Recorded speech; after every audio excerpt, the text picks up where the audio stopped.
안녕하세요. SEO 마케팅 전문가 이실장입니다. 오늘 영상을 클릭하신 분들은 아마 이런 고민을 하고 계시지 않을까요? SEO를 하고 싶은데 도대체 어디서부터 시작해야 할지 모르겠다. SEO 대행사에 맡겼는데 몇 개월이 지나도 효과가 전혀 없다. 정말 실력 있는 SEO 업체를 찾고 싶은데 다 똑같은 말만 한다. 그렇다면 오늘 영상이 여러분께 꼭 필요한 내용일 겁니다. 저희에게 문의를 주시는 고객들 대부분이 이 두 가지 케이스로 나뉩니다. 첫 번째, SEO를 직접 하고 싶지만 방법을 모르는 분들. 두 번째, 실력 없는 SEO 업체에 돈만 날리고 제대로 된 곳을 찾고 싶은 분들. SEO 시장에는 아직 효과 없는 기법을 반복하면서 고객들에게 비용을 받는 업체들이 많습니다. 100% 상위 노출 보장해주겠다 또는 계속해서 작업하라 라는 애매한 설명. SEO를 도전하시는 분들은 아마 익숙하실 겁니다. 실제 결과는 없고 연락 또한 안 되죠. 계약이 끊기면 기존에 작업했던 작업물을 모두 없애버리는 악질 업체도 또한 존재합니다. 그렇다면 오늘 제가 확실하게 말씀드릴게요. SEO는 절대 보장할 수 있는 게 아닙니다. 구글 알고리즘은 계속 변하고 있어서 상위 노출을 위한 필수 전략 또한 달라집니다.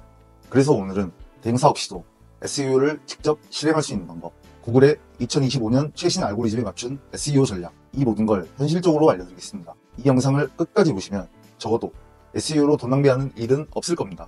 그럼 본격적으로 시작해볼까요? 많은 분들이 SEO? 그냥 키워드만 잘 넣으면 되는 거 아니야? 라고 하시는데 절대 그렇지 않습니다.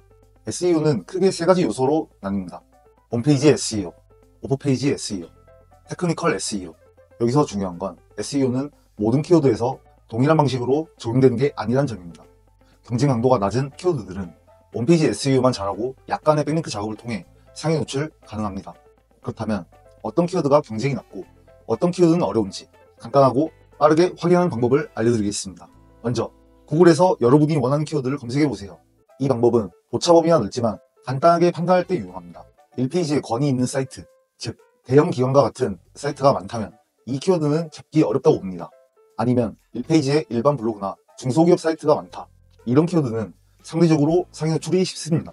더욱 자세한 건 키워드마다 데이터를 뜯어봐야 알 수 있지만 초보자분들은 딱 이 정도까지만 보셔도 됩니다. 다시 본론으로 돌아가겠습니다. 제가 강릉 여행이나 제주도 여행, 거제도 여행 같은 키워드를 잡겠다고 가정해보겠습니다. 네이버에서는 일반 블로거들과 인플루언서 등 너무 많은 사람들이 경쟁을 하고 있습니다. 하지만 구글은 어떨까요? 1페이지만 봐도 유명한 사이트가 별로 없어요. 이런 경우 홈페이지 SEO와 테크니컬 SEO 정도만 잘해놔도 상위에 노출될 가능성이 높다고 봅니다. 그럼 구글에 서울 여행이라고 검색해보면 트립닷컴과 같은 대형 사이트들이 자리 잡고 있습니다. 이런 키워드는 기본적인 SEO만으로 잡기가 어렵다고 판단할 수 있겠죠?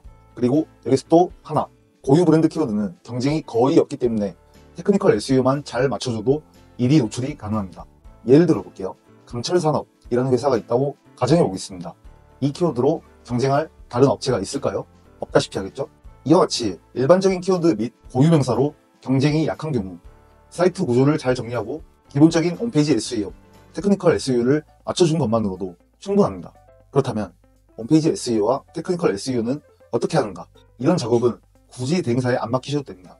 여러분들이 직접 공부해서 하시는 게 훨씬 낫습니다. 원하는 키워드 하나만 검색창에 넣는다고 바로 상위 노출이 될까요? 아닙니다. 구글은 단순히 키워드만 반복하는 게 아니라 사용자가 진짜 원하는 정보를 담고 있는가를 중요하게 평가하고 있습니다. 예를 들어 서울 맛집 추천과 서울 맛집 리스트라는 키워드가 있다고 가정해 보겠습니다.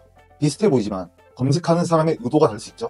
어떤 사람은 블로그 스타일의 상세한 리뷰를 원할 수 있고 어떤 사람은 그냥 깔끔하게 리스트만 보고 싶을 수 있습니다. 구글은 이런 사용자의 행동 데이터를 수집해서 판단합니다. 그리고 검색 결과에 반영하고요. 사용자가 검색 후 3초도 안 되어 나갔다? 구글의 입장에서는 이 페이지는 별로 도움이 안 되네? 라고 판단할 수 있겠죠.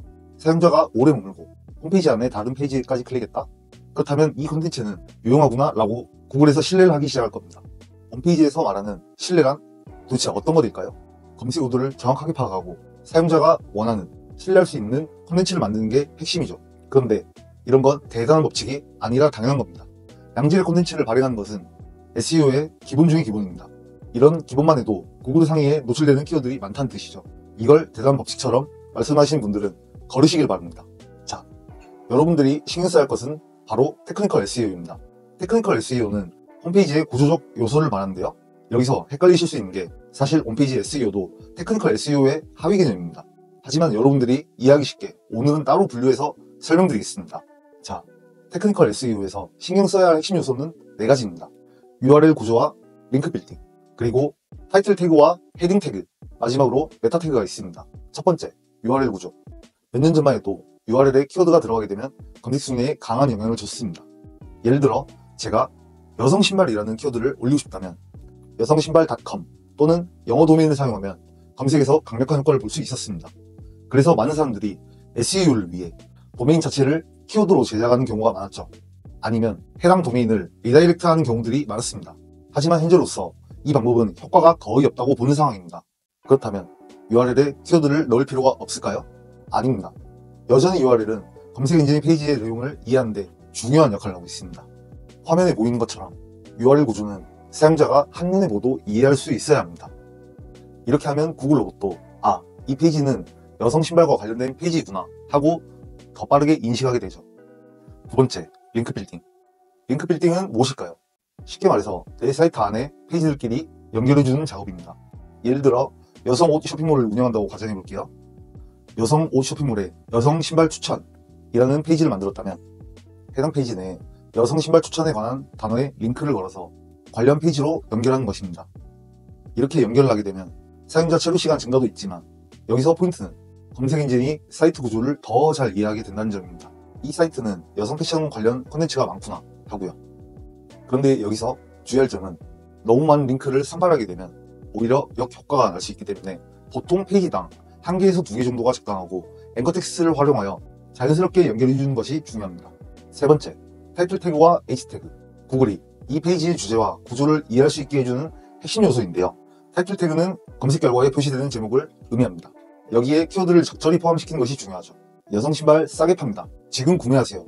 라는 광고성 문구보다는 2025년 여성 신발 트렌드, 가장 인기 있는 브랜드 추천, 이런 식으로 키워드를 적절하게 썼고 클릭을 할 만한 제목을 지어야 합니다.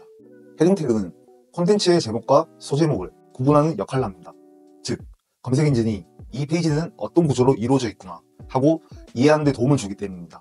지금 보이는 화면처럼 H1 태그는 페이지당 한 번만 사용해야 하고 H2, H3 태그는 콘텐츠를 논리적으로 정리하는 역할을 합니다.